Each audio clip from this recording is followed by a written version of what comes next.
अभी भजन होगा और भजन के साथ साथ सभी भाई बहन अपने अपने इष्ट का ध्यान करेंगे। ध्यान कैसे करें?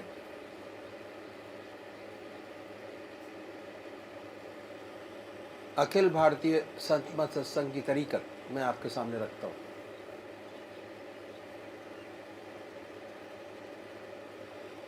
सबसे पहले निश्चित कीजिए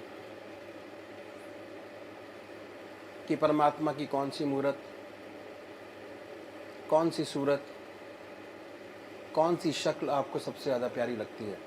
मूर्ति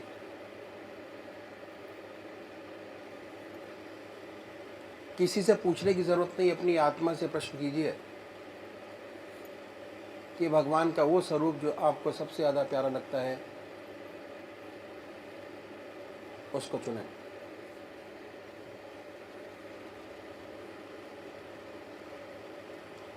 उसके बाद किस नाम से आप उनको याद करेंगे उसको भी चुनें। मंत्र तो क्या हुआ, दो चीज आपने चुनी, एक अपना इष्ट देव और एक मंत्र। उसके बाद पूजा के स्थान पर जाइए, जिस स्थान पर बैठे हैं, जिस आसन पर बैठे हैं उसी आसन पर बैठें। बड़े प्यार से धूप बत्ती अगरबत्ती जलाएं। बड़े आराम से बैठिए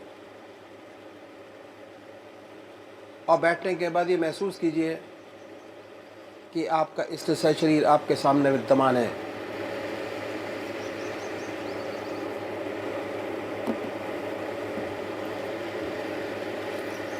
सशरीर भावना से अपने इष्ट को अपने सामने बनाए। बड़ी बड़ी आंखें हैं, गोल चेहरा है, जटाएं हैं, सर्पों की माला है। ख्याल से बाय थॉट उसमें इतने लीन हो जाए कि जब तक आप ध्यान करते हैं तब तक और कोई विचार और ख्याल ना आए। पर आएगा, उन विचारों को हटाएं, फिर अपने इष्ट देव की मूर्त अपने सामने बनाएं। फिर हटाइए, अपने इष्ट देव की मूर्त अपने सामने बनाएं। जो मंत्र आपका है उसको उच्चारित होते सुनिए कि हमारे हृदय से हमारे इष्ट का नाम निकल रहा है और हम सुन रहे हैं। और जब तक ऐसा ना हो, बड़े प्यार से अपने इष्ट का नाम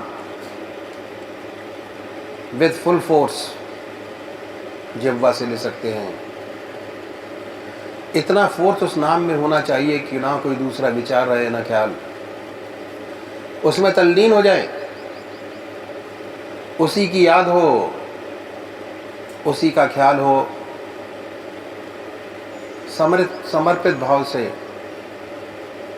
बड़े प्यार से अपने इष्ट के नाम को लें। आधा घंटा सुबह और आधा घंटा सायंकाल, ये 2 समय निश्चित कीजिए। और आधे घंटे में 20 से 25 मिनट ध्यान को दीजिए। दूसरे वो भाई हैं जो निराकार भगवान के उपासक हैं, ओम अल्लाह वाहिगुरु, क्राइस्ट गॉड, वो क्या करें, वो कैसे ध्यान करें। बड़े आराम से बैठिए, बड़े प्यार से उसके बाद ये महसूस करें कि हमारे हर दिल की धड़कन पर जो नाम आपने चुना है वो निकल रहा है। हृदय ओम ओम कह रहा है और पूरे शरीर में वाइब्रेट करता है। उसके वाइब्रेशंस को महसूस कीजिए और आनंदित होइए। बड़े प्यार से इस काम को करना है। जब भी कोई सांसारिक बात आपके जहन में आए, दिमाग में आए, उन विचारों को हटाएं, फिर अपने इष्ट देव की याद में लगे, फिर हटाइए, अपने इष्ट देव की याद में लगिए। अगर आज ध्यान करते हुए आपके 100 विचार 1 मिनट के अंदर आते हैं तो निश्चित समझिए, अगर ये अभ्यास आप बराबर करते चले जाएंगे तो एक दिन ऐसा आएगा कि कोई विचार आपके आगे नहीं होगा। भगवान श्री कृष्ण ने साधक की दृष्टि से गीता में 4 बात बताई। पहली आहार की शुद्धि, दूसरी विहार की शुद्धि, तीसरा अभ्यास और चौथा वैराग। अभ्यास पर बहुत भारी जोर है और सारी जिंदगी हम एक चीज़ का अभ्यास करते चले जाते हैं और उसकी परफेक्टनेस पर देखते चले जाते हैं। बड़े प्यार से अगर इस तरीके से अभ्यास करेंगे, बड़ी सुंदर स्थिति होगी। जब भी आप अपने इष्ट देव के चरणों में विश्राम चाहेंगे, बड़े प्यार से विश्राम मिलेगा। ना कोई दूसरा विचार रहेगा, ना ख्याल, और हमारी आत्मा हमारे मन को देखती रहती है। वो बताती है कि हम क्या सोच रहे हैं। जब विचार हट जाए अपने इष्ट देव के चरणों में, फिर दोबारा उस चीज़ को पकड़े, अपने इष्ट देव को दोबारा अपने इष्ट देव में ध्यान लगाइए। तो अभी एक भजन होगा और भजन के साथ साथ सभी भाई बहन अपने अपने इष्ट का ध्यान करेंगे।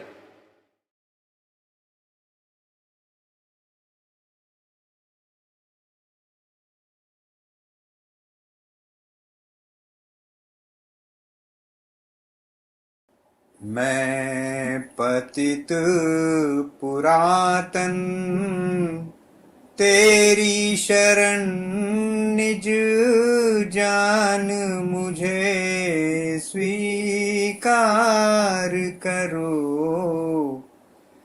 हूँ चिर परिचित साथी तेरा युग युग का हल्का भार करो। मैं भिक्षुक हूँ दातार हो तुम, ये नई आंखें वनहार हो तुम। मैं भिक्षुक हूँ दातार हो तुम, ये नई आंखें वनहार हो तुम। इस पार भी हो उस पार भी हो, चाहो तो बेड़ा पार करो। इस पार भी हो उस पार भी हो, चाहो तो बेड़ा पार करो। मैं कुछ भी भेंट नहीं लाया, बस खाली हाथ चलाया। मैं कुछ भी भेंट नहीं लाया, बस खाली हाथ चला आया। अब तक तो तुमने भर माया पर गुप चुप ना हर बार करो। अब तक तो तुमने भर माया पर गुप चुप ना हर बार करो। मैं खाली न जाऊं इस दर से, ओ ठाकुर तेरे मंदिर से।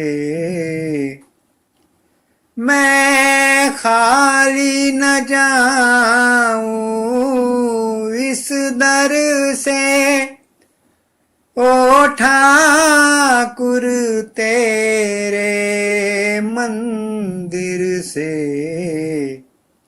मिल कर के रहूंगा दिलबर से, चाहे लाख मुझे इनकार करो। मिल कर के रहूंगा दिलबर से, चाहे लाख मुझे इनकार करो।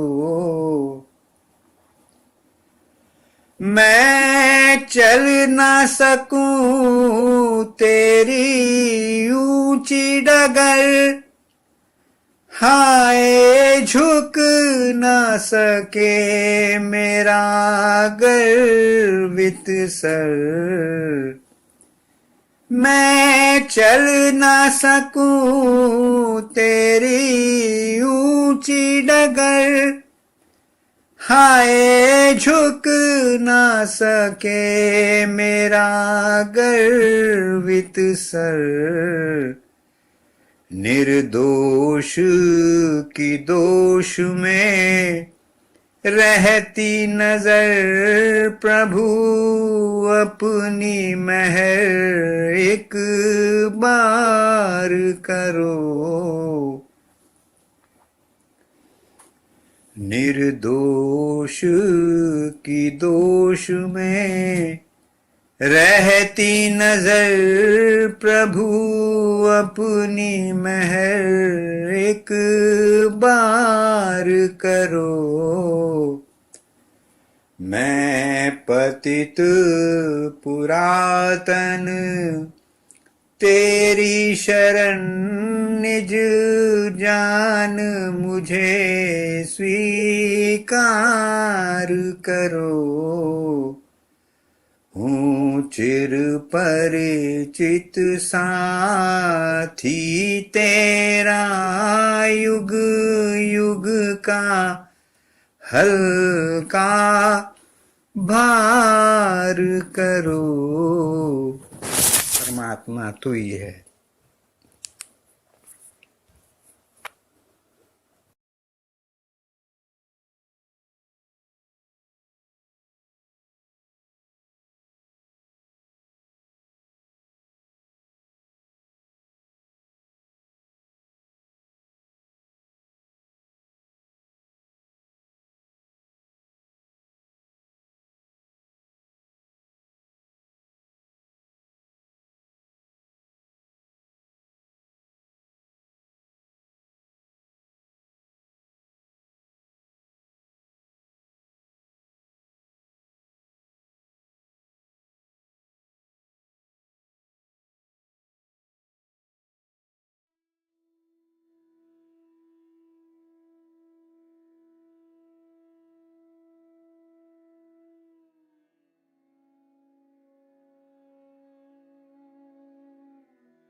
जय सद्गुरुदेव, जय परशरणम। श्री बृजमोहन वचनामृत भाग 3। स्थान जबलपुर। मुक्त आत्माओं की कृपा। कि पुत्रवती जुबती जग सोई, रघुपति भजनु जास सुत होई। न तरु बांझ भली बाद बियानी, राम विमुख सुत ते हित जानी। तारीख 27/3/51। प्रातःकाल उठकर शौच आदि से निवृत्त हो स्नान किया और सद्गुरु चरणों में जाकर बैठ गया। आज जबलपुर वापसी का दिन था। हुजूर वाला ने अपने साथ ही चाय व नाश्ता खिलाया तथा जबलपुर वापसी की आज्ञा प्रदान की। पूजनीय सद्गुरुदेव जी व माता जी को चरण धूलि प्रणाम कर पहली बस से हम लोग शिकोहाबाद के लिए रवाना हुए। शिकोहाबाद से गाड़ी पकड़कर अगले रोज प्रातःकाल जबलपुर अपने स्थान पर पहुंच गए। 29/3/51 से अपना नियमित कार्यक्रम पूजा इत्यादि का प्रारंभ कर दिया। सद्गुरु चरणों से लौटने के बाद एक नया आनंद, एक नया रस तथा एक नया जीवन सदैव महसूस होता था। ऐसा प्रतीत होता था कि हृदय पटल के मैल को उन्होंने बिल्कुल साफ कर दिया हो और इस साफ हृदय में परमात्मा की सुंदर याद भर गई। हर समय उस मालिक की मीठी मीठी याद तथा हृदय बर्फ की तरह पिघलता महसूस होता था। इन सब अनुभवों का शब्दों में बयान करना असंभव ही है। तारीख 6/4/51। रात्रि में स्वप्न में गंगा जी की उज्जवल धारा हरे भरे जंगलों में बहती हुई देखी। आगे बढ़ा तो एक स्थान पर गंगा जी की वह बड़ी धारा 5 छोटी छोटी धाराओं में विभाजित है। ये पति दास इन 5 धाराओं को एक एक करके पार करने की कोशिश में लगा है। बस आंख खुल गई। तारीख 7/4/51। रात्रि में स्वप्न में एक बड़ी सुंदर कविता प्रभु महिमा में बड़े प्रेम से गा रहा है। गाते गाते अश्रुधारा बहने लगी है। बस आंख खुल गई। तारीख 12/4/51। कुछ दिनों से मन के आनंद में कुछ कमी प्रतीत हुई। हृदय को स्वच्छ करने के लिए प्रातःकाल होते ही एक सुनसान पहाड़ी पर जा पहुंचा और एक ऐसे स्थान पर जो कि चारों ओर पहाड़ियों से घिरा हुआ था अभ्यास आरंभ किया। मन बराबर इधर उधर भागता रहा। अपनी लाचारी पर फूट फूट कर रोने लगा। धिक्कार है इस जीवन को जो इसके मन के विचार भी नहीं जाते। ऐसा दिन कब आएगा जब इसका मन शांत हो, प्रभु चरणों में निरंतर खड़ा रहेगा। इस आधीनता के रोने के पश्चात एक अपूर्व नशे की हालत तारी हुई जो दिन भर बनी रही और ऐसा मालूम होता था कि प्रभु इसके शरीर में बैठे बोल रहे हैं। रात्रि में एक बड़ा ही विचित्र स्वप्न देखा। ये दास एक पैसेंजर ट्रेन में अनेक सत्संगी भाइयों के साथ सफर कर रहा है। गाड़ी इलाहाबाद जा रही है। शायद वहां श्री सद्गुरुदेव जी के यहाँ भंडारे का प्रोग्राम है। ये सारी गाड़ी केवल सत्संगी भाइयों से ही भरी हुई है। ये गाड़ी बहुत ही रुक रुक कर चल रही है। ये दास कहता है कि पैसेंजर ट्रेन है, इलाहाबाद तो दूर है, न जाने कब पहुंचेगी। इतने में मालूम हुआ कि गाड़ी पैसेंजर से एक्सप्रेस कर दी गई। अब गाड़ी स्टेशन छोड़ती जाती है। श्रीमान ओवरसियर साहब श्री भगवत प्रसाद जी इस दास के साथ ही एक कंपार्टमेंट में बैठे हैं। ज्यों ही गाड़ी रुकी, टिकट चेकर डिब्बे में घुसा और सबके टिकट चेक करने लगा तथा किराया वसूल करके पैसेंजर के टिकट एक्सप्रेस में बदलने लगा। ये दास अपना टिकट ढूंढता है परंतु नहीं मिलता, कहीं गिर गया। अब जेब देखता है तो इतने पैसे पास नहीं, तो चार्ज कहां से देगा। परंतु उस टिकट कलेक्टर ने इस दास से कुछ कहा ही नहीं और न टिकट ही देखा और चला गया। अब गाड़ी बड़ी तेजी से जा रही है। काफी समय बाद एक बड़े स्टेशन पर गाड़ी रुकी और सब लोग उतरने लगे। दास पूछने लगा कि यहां बीच में ही क्यों उतरते हो। भाइयों ने उत्तर दिया, आज का पड़ाव यहां का ही है। ये दास भी उतर गया। उतरकर एक मंडप में पहुंचे जहां शामियाने लगे हुए थे और एक सिंहासन पर एक दाढ़ी वाले बुजुर्ग विराजमान थे। आप स्थित प्रज्ञता की मूर्ति मालूम होते हैं। इस प्रकार निश्चल थे मानो कोई प्रतिमा, स्टैच्यू हो। दास ने श्रीमान ओवरसियर साहब से पूछा कि आप कौन हैं। ओवरसियर साहब ने विस्मय से उत्तर दिया कि तुम नहीं जानते, ये सब सदगुरुओं के सदगुरु किबला मौलाना फजल अहमद खान साहब हैं। ये दास मन में ये विचार कर कि जब आप इस दास के सदगुरुदेव के पूजनीय हैं तो इस दास को आपका उसी प्रकार आदर करना चाहिए, चरण धूल स्पर्श करने के लिए आगे बढ़ा। लोगों ने रोका परंतु ये बढ़ता ही चला गया और जाकर किबला मौलाना फजल अहमद खान साहब के पवित्र चरणों पर मस्तक रख दिया। आपने जरा इस दास की ओर देखा और फिर निश्चल उसी स्थित प्रज्ञ अवस्था में स्थिर हो गए। इसके पश्चात परम पूजनीय सदगुरुदेव मैं पूजनीय माताजी के तशरीफ लाए। आपने किबला मौलाना फजल अहमद खान साहब के बारे में पूछा तो इतने में क्या देखते हैं कि जनाब किबला मौलाना फजल अहमद खान साहब उधर ही तशरीफ ले आए।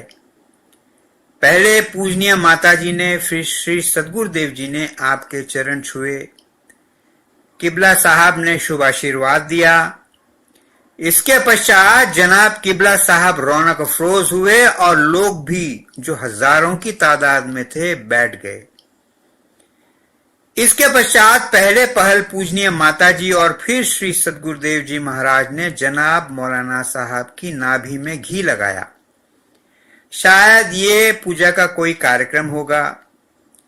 लोगों का तांता लगा हुआ था, बराबर आते ही चले जाते थे। हजारों आदमियों का मजमा लगा हुआ था। श्री सदगुरुदेव जी व पूजनीय माताजी जनाब किबला साहब के चरणों में बैठे हुए थे। कुछ लोगों ने बेअद भी की और किबला साहब के बराबर जाकर बैठ गए। जनाब किबला साहब ने जरा से इशारे से ही उन बेअदब लोगों को नचाना शुरू किया। उनकी बड़ी अजीब तथा भयानक शक्लें बन गईं। ये दास सोचने लगा, ओहो, आप सब शक्तिमान हैं, सर्वशक्तिमान हैं, जरा से इशारे में दुनिया को नचा सकते हैं। अब सब लोग ध्यान में बैठ गए। जनाब किबला साहब का फैज जारी है। बिजली दौड़ने लगी। बिजली की तेजी बराबर बढ़ती ही गई। थोड़ी देर में ऐसा मालूम होने लगा जैसे आकाश से बिजली बरस रही हो। लोग घबरा घबरा कर पीछे भागने लगे। ये दास रोता जाता था तथा उस बिजली को पीता जाता था। परंतु कुछ समय के बाद ये बिजली का करंट असहनीय हो गया। शरीर फटा जाता था। मुंह में खिंचाव के कारण सारे दांत हिल गए। बड़ी तकलीफ सी शुरू हुई। आंखें खोलकर देखा तो सामने पूजनीय माताजी तथा श्री सदगुरुदेव जी बराबर अपने स्थान पर निश्चल ध्यान में बैठे हैं, परंतु और सारी भीड़ गायब है। पीछे फिरकर देखा तो लोग मीलों बराबर भागते तथा पीछे हटते चले जा रहे हैं। उधर उस दास का शरीर भी फट रहा था। सबको भागता देखकर इसके मन में कुछ हिचकिचाहट सी हुई और ये भी बैठा बैठा पीछे को सरकने लगा। बस जनाब किबला साहब ने तुरंत आंखें खोल दी। श्री सद्गुरुदेव जी महाराज तथा पूजनीय माता जी दोनों खड़े हो गए। इस दास ने जाकर रोते हुए श्री सद्गुरुदेव महाराज के चरण छुए। उन्होंने इस दास की ओर सख्त नजर करते हुए कहा कि तुम हिले क्यों? ये दास अपनी भूल पर फूट फूट कर रोने लगा और फिर जाकर रोते रोते जनाब किबला साहब के चरणों में मस्तक टेक दिया। आपने इसकी ओर प्रेम भरी नजर डाली और मुस्कुराए। ये दास अपनी गलती पर अफसोस जाहिर करना चाहता था और जैसे ही बोलने के लिए मुंह खोला, ऊपर और नीचे के सारे दांत बाहर आकर गिर पड़े। दास ने शुक्रिया भेजा जिनके दर्द के कारण पीछे हटना पड़ा, उनका ही खात्मा हो गया। बस आंख खुल गई। स्वप्न की इत्तिला इस तुच्छ दास ने श्री सद्गुरुदेव जी महाराज को अपनी डायरी के साथ लिखकर भेज दी। तारीख 6/5/51 को श्री सद्गुरुदेव जी महाराज का लिखा हुआ निम्नलिखित पत्र प्राप्त हुआ। ओम एटा 6/5/51। प्रियवर राम राम। जो स्वप्न देखे हैं उनमें से वो स्वप्न जो हमारे दादा गुरु महाराज के संबंध में रेल से सफर करके मैदान में भीड़ के संग देखा है, बहुत सुंदर है और ये भी खुशकिस्मती से ही दिखाई दिया है। जब अपने सद्गुरु से इतना प्रेम बढ़ जाता है कि दोनों आत्माएं एक हो जाती हैं, तब मुक्त आत्माओं के दर्शन भी स्वप्न आदि में सुंदर रूप से हुआ करते हैं। 25/6/51 को लड़की की शादी है और 10/6/51 को लगन जाएगी। वहां जो अजीज के पास आ जाया करे उनको अपने संग में बिठा लिया करें। इससे अपना व दूसरों का भला होता है। आज ही श्री अरोड़ा जी को भी पत्र जा रहा है। उनको भी बड़ा प्रेम है। ज्यादा आशीर्वाद। Bridge Mohanlal, police office. परम पावन पत्र के पढ़ते ही हृदय में रोमांच हो आया। सायंकाल का समय था। पत्र पढ़ते ही पढ़ते बेहोशी का आलम तारी हो गया। दास लेट गया। दिन छिप गया था। कमरे में गर्मी भभक रही थी। मच्छर गुंजार कर रहे थे। लगभग 2 घंटे इसी बेखबरी की हालत में पड़ा रहा। ये भी पता न चला कि मच्छर काट रहे थे। एक अजीब याद तारी रही और घनी बेखबरी की अवस्था हो गई। ये सब श्री सद्गुरुदेव जी महाराज की चरण रज कृपा का ही प्रसाद था। कुछ समय से इस पतित दास की अभ्यास में निम्नलिखित हालत चल रही थी। पूजा में बैठते ही पहले तो प्रभु चरणों में दृष्टि तथा याद तारी हो जाती। धीरे धीरे नशे की हालत बढ़ती जाती और खिंचाव भी बढ़ता जाता। फिर धीरे धीरे बेखबरी की अवस्था हो जाती और इस अवस्था के उतरने पर यह भी पता न रहता कि किसका ध्यान हो रहा था अथवा किसकी याद हो रही थी। बिल्कुल बेखबरी हो जाती थी। कभी कभी इस अवस्था से उतरने पर यह पतित अपने को दुनियावी ख्यालों में पाता। इससे इसकी आत्मा को बड़ा रोना आता। जब अनेकों प्रयत्न करने पर भी इन दुनियावी ख्यालों से छुटकारा न मिलता, तब यह पतित अपने गालों पर चपत लगा लगा कर रोता और पत्थर पर माथा रगड़ कर रोता। अपनी मन की हालत पर जार जार रोता तथा यह सोचता कि यह पतित कितना नीच है कि दुनियावी विचारों को नहीं छोड़ता। प्रातःकाल ये दास जंगल में शहर से दूर एक पहाड़ी पर चला जाता है। पहाड़ी पर ऊपर एक सुंदर स्थान चारों ओर से पहाड़ी के बड़े बड़े पत्थरों से घिरा हुआ है तथा एकदम एकांत है। वहां पर भी अभ्यास करता है। जब कभी मन दुनियावी विचारों में अंतर आता है, इसके दुख का पारावार नहीं रहता। इस पतित दास के हृदय की तो एक ही इच्छा रहती है, एक टक चरणों में दृष्टि लगी हो, दिल में प्रभु नाम के शब्द की ध्वनि हो और प्रभु बराबर साथ साथ बातें करते चलते हों। बस इससे नीचे तो सब दुख ही दुख है। प्रभु की असीम दया और कृपा से ही ये हालत प्राप्त होती है। मालिक के चरणों में बस यही प्रार्थना बनी रहती है कि इस अवस्था में पूर्ण रूप से स्थिति प्राप्त कर सके। श्री सद्गुरुदेव के पत्र प्राप्त होने के अगले दिन अभ्यास करते करते एक अजीब सी हालत हो गई। अभ्यास करते करते एक ख्याल पैदा हुआ कि यह दास तो मर चुका है। अभ्यास करते ही करते ये ख्याल पैदा हुआ कि ये दास तो मर चुका है, केवल शरीर का बाहरी खोल ही खोल रह गया है और प्रभु इस दास के अंदर जगह जगह शब्द के रूप में बोल रहे हैं। इस विचार के बाद ही ऐसा प्रतीत होने लगा कि रोम रोम से शब्द जारी है और प्रभु हृदय में विराजमान है।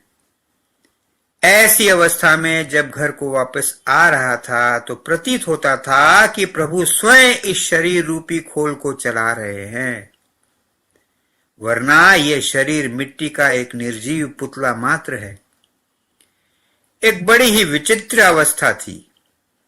उधर जो निगाह उठाई तो क्या देखता है कि बड़े महात्मा जी, परम संत महात्मा श्री रामचंद्र जी महाराज सूक्ष्म शरीर में इस दास के साथ साथ मुस्कुराते हुए चल रहे हैं।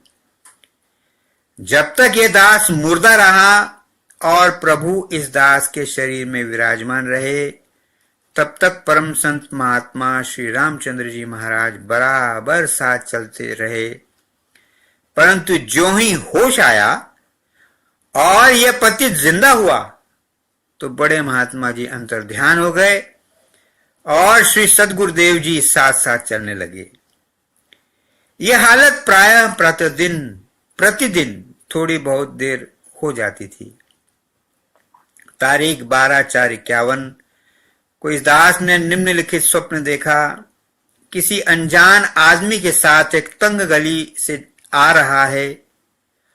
वो मनुष्य कहता है, जरा संभल कर चलना, यहां बहुत बड़ा सांप है, यहां बहुत सांप रहते हैं। ये दास देखता है उस गली में अनेक सांप हैं, परंतु सब मरे पड़े हैं। इसके पश्चात कुछ नींद सी आ जाती है। फिर देखता है कि श्री सद्गुरुदेव जी महाराज के हाथ तथा पांव दबा रहा है। आपके हाथ तथा पैर बहुत ही पतले तथा कोमल हैं। बस आंख खुल गई। तारीख 13/5/51। जब यह दास प्रभु चरणों में चित्त को लगाए लेटा हुआ था तथा धीरे धीरे नींद आ गई तो उसी अवस्था में प्रातःकाल का अर्ध गोलाकार सूर्य लालिमा लिए निकलता देखा। बस आंख खुल गई। तारीख 14/5/51। दुनिया की चाल ढाल देखकर यह ख्याल पैदा हुआ कि दुनिया बड़ी चालाक और धोखेबाज है। प्रत्येक मनुष्य जाहिर तो सत्य, समता, न्याय, त्याग, अहिर्निश सेवा महे यानी truth, equality, justice, sacrifice, service before self और न मालूम क्या क्या गीत गाता है, परंतु वह सब दूसरों के लिए है।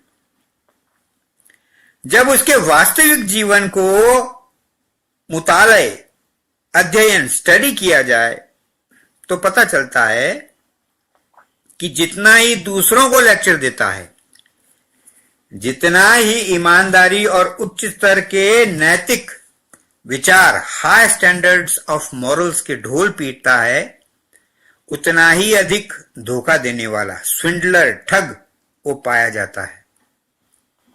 वास्तव में आजकल यही कहावत चरितार्थ होती है, हाथी के दांत दिखाने के और खाने के और। आजकल डिप्लोमेसी राजनीति का बोलबाला है। वह अब राजाओं तक ही सीमित नहीं है, परंतु साधारण मनुष्य के प्रतिदिन के व्यवहार की चीज है।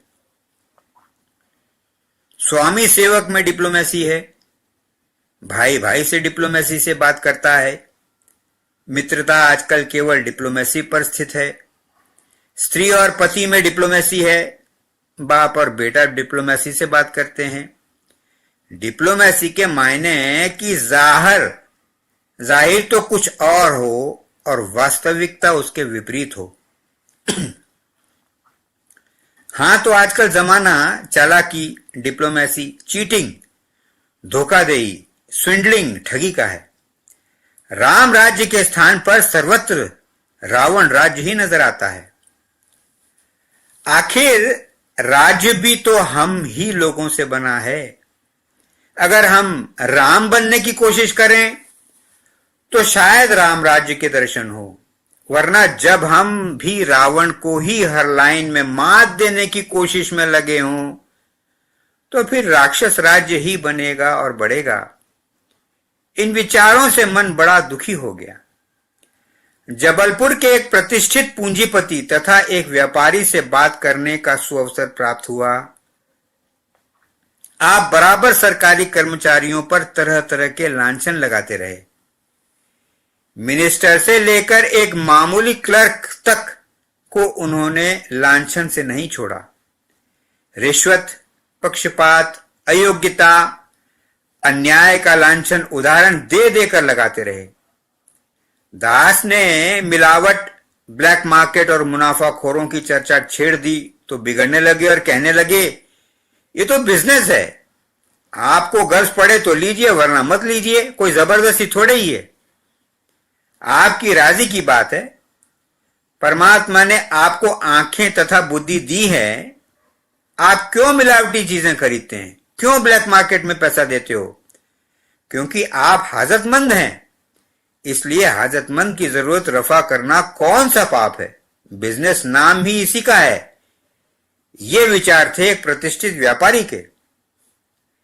इन सब विचारों में पड़े रहने के कारण ऐसा ख्याल पैदा हुआ कि संसार में जीवित रहने के लिए थोड़ी होशियारी, डिप्लोमेसी आनी ही चाहिए। जैसी लहर चल रही हो उसके मुताबिक ही चलना चाहिए, वरना सिधाई और सच्चाई के कारण मुसीबत में पड़ जाने का हर समय भय है। रात्रि में निम्नलिखित स्वप्न देखा। स्वप्न में यह पतिदेव बहुत बड़ी भीड़ को कंट्रोल कर रहा है। यह बड़ी डिप्लोमेसी के साथ बहुत कोशिश करता है, परंतु लोग कंट्रोल में नहीं आते। अपने को हताश देखकर, डिप्लोमेसी छोड़कर प्रभु चरण धूलि ध्यान कर प्रभु के ऊपर ही सब कुछ छोड़ देता है और निष्क्रिय हो जाता है। भीड़ अपने आप शांत हो जाती है और सब लोग ठीक प्रकार बैठे नजर आते हैं। अब फिर सीन बदलता है। ये दास एक मिलिट्री प्लाटून को ड्रिल करा रहा है। बड़ी डिप्लोमेसी, अहंकार तथा चालाकी के साथ प्लाटून को कंट्रोल करने के प्रयत्न में है, परंतु सिपाही काबू में नहीं आते। स्वयं डिमॉन्स्ट्रेट करता है। अहंकार से फूले हुए होने के कारण अति ओवरडू कर जाता है, जिससे सिपाही हंसते हैं। फिर प्रभु चरणों की याद कर उधर ही चित्त लगाकर और उस पर ही छोड़कर काम करता है। बड़ी ही सुंदर परफॉर्मेंस प्रदर्शन होती है और प्लाटून स्वतः ही कंट्रोल में आ जाती है। बस आंख खुल जाती है।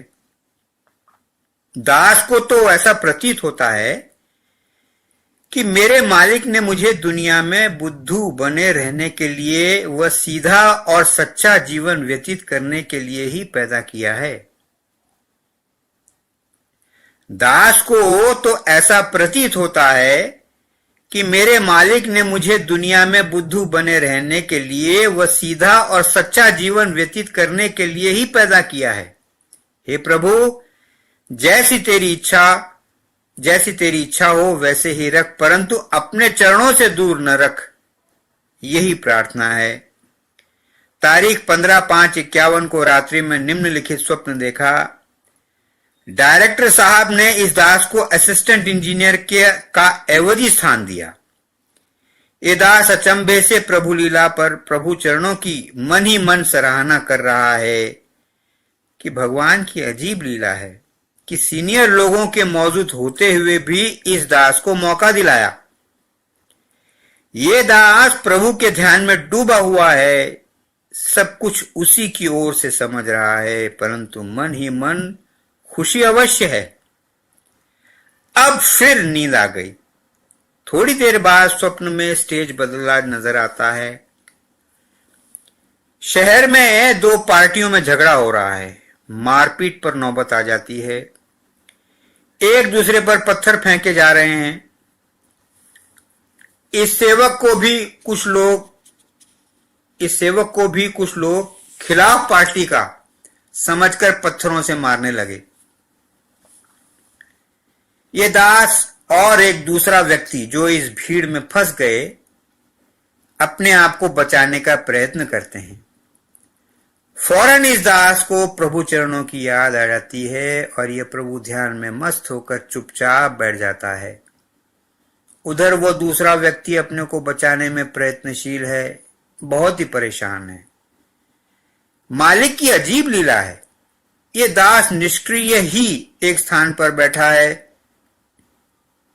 इसके पास से पत्थर निकल जाते हैं, परंतु लगता एक भी नहीं, जबकि दूसरा मनुष्य अपने आप को बचाने के लिए बराबर प्रयत्नशील है, परंतु उस पर बराबर पत्थर पड़ रहे हैं।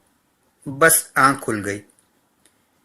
हे प्रभु, यह स्वप्न नहीं, इस दास की बिल्कुल सही अवस्था है।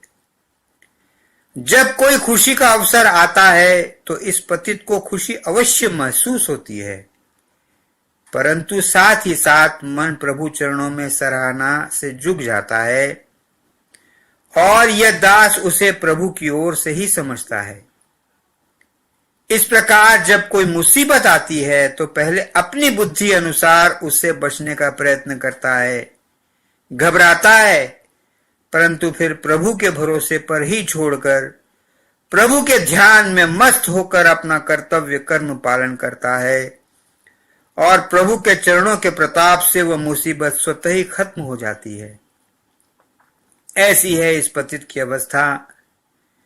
अभी खुशी में यह पतित प्रसन्न होता है और दुख में घबराता तथा दुखी होता है, परंतु साथ साथ प्रभु चरणों को नहीं छोड़ता। बस एक यही बात जरा सी आशाजनक है, वरना अभी सुख दुख मैं और तू सभी मौजूद हैं। प्रभु, वो कौन सा शुभ दिन होगा जब इस पतित को सुख में सुख न होगा और यह दुख में दुखी न होगा और मैं न रहेगी, केवल तू ही तू होगा। ये सिर्फ सद्गुरुदेव की कृपा कटाक्ष से ही संभव हो सकता है, वरना मनुष्य के पुरुषार्थ से बाहर की बात है। ये पतित तो केवल इस ओर प्रयत्न करता है। प्रयत्न करने की प्रेरक शक्ति तू है। प्रयत्न को कार्य रूप में परिणित करने की शक्ति तू है और प्रयत्न को सफल मनोरथ करने की विभूति भी तू ही है। यह पतित तो केवल तेरे चरणों की शरणागति है और इस पतित को शरण में रखने की कृपा तथा दया भी तेरी ही है। परमात्मा तू ही है, तेरी इच्छा पूर्ण हो।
से आते हैं। सेवा में बहुमूल्य भेंट वे कई रंग के लाते हैं। देव तुम्हारे कई उपासक कई ढंग से आते हैं। सेवा में बहुमूल्य भेंट वे कई रंग के लाते हैं। देव तुम्हारे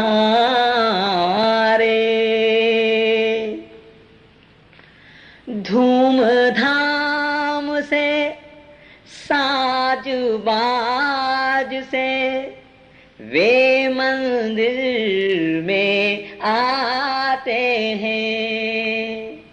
मुक्तामणि बहुमूल्य भेंट वे कई रंग के लाते हैं। मैं ही हूँ गरीबोनी ऐसी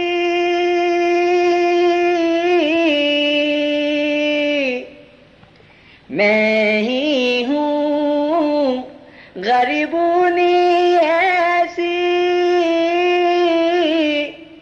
जो कुछ साथ नहीं लाई फिर भी साहस कर मंदिर में पूजा करने को आई। फिर भी साहस कर मंदिर में पूजा करने को आई। देव तुम्हारे कई उपासक कई ढंग से आते हैं। सेवा में बहुमूल्य भेंट वे कई रंग के लाते हैं। देव तुम्हारे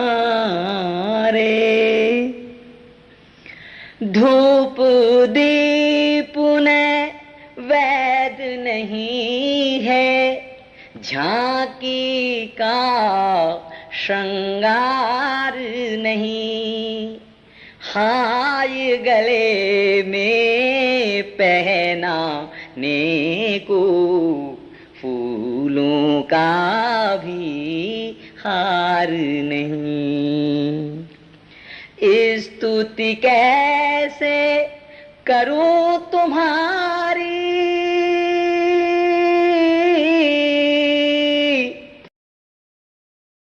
कैसे करूं तुम्हारी, स्वर में है माधुर्य नहीं, मन का भाव प्रकट करने को मुझ में है चातुर्य नहीं।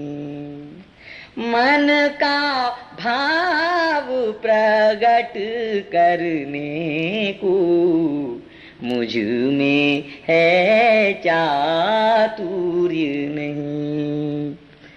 देव तुम्हारे कई उपासक कई ढंग से आते हैं।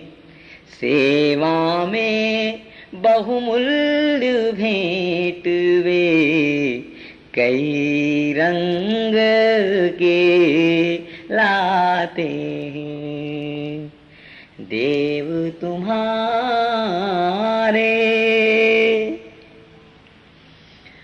दान नहीं है नहीं दक्षिणा, खाली हाथ चली आई। पूजा की विधि नहीं जानती, फिर भी नाथ चली आई।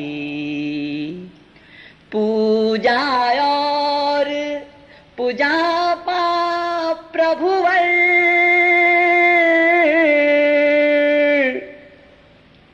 पूजा और पूजा पा प्रभुवर, इसी पुजारिन को समझो। दान दक्षिणा और निछावर, इसी भिखारिन को समझो।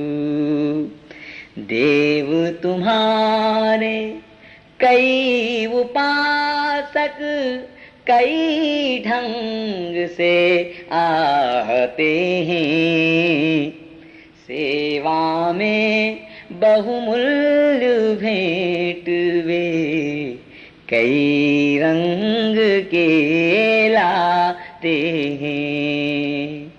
देव तुम्हारे मैं उन्मत्त प्रेम की लोभिन, हृदय दिखाने आई हूँ।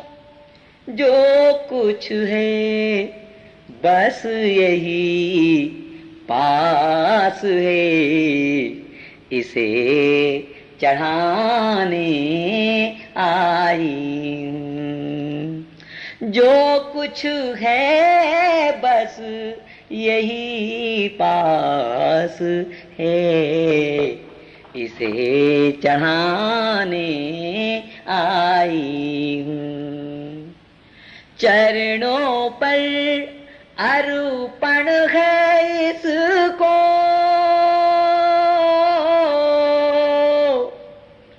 चरणों पर अर्पण है इसको।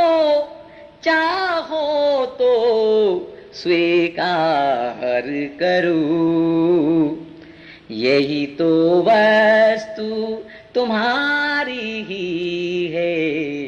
ठुकरा दो या प्यार करो, यही तो वस्तु तुम्हारी ही है। ठुकरा दो या प्यार करो।